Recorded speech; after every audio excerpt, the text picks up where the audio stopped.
Her left leg was blocking the blood flow, which is actually why she fell. Do you know what happened to her afterwards? Number. When I left, they were still working on her. I hope that in the end she was sent to hospice.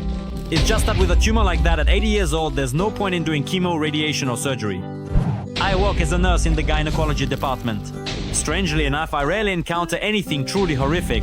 Our women are quite particular about their vaginas, and in general, the vagina is a very resilient organ. It can withstand even the most improper treatment. The worst case was when a woman came to us for a hysterectomy. At the beginning of the operation, the surgeon made a mistake and accidentally cut her intestine. It was decided to hold the operation until the intestine healed.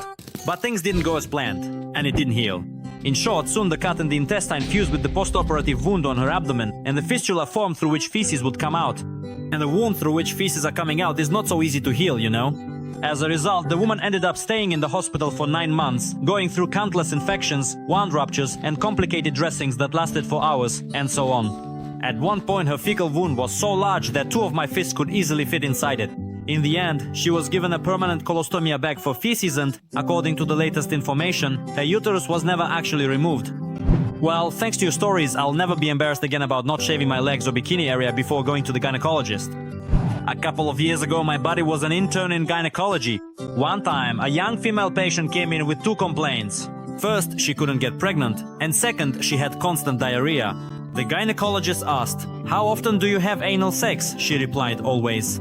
It turned out that her boyfriend had convinced her that it was easier to get pregnant through the back than the front, so she asked him to only do it from behind. This is a story from my gynecologist colleague. A girl came in for a checkup, got up on the examination chair, and my colleague inserted his fingers up to the cervix. At that moment, a brilliant question pops into her head. "Have you ever thought that this is kind of like stuffing a turkey?" My colleague, trying to keep a straight face, replied, "No, but now I'll be thinking about it every Thanksgiving." The patient burst out laughing, then looked my buddy straight in the eyes and started clucking like a turkey, all while his fingers were still inside her. My favorite Thanksgiving story. My grandmother worked as a nurse in the gynecology department for 20 years.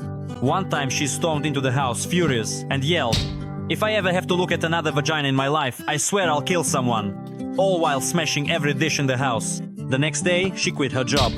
My mom works as a gynecologist assistant, so I've heard quite a few different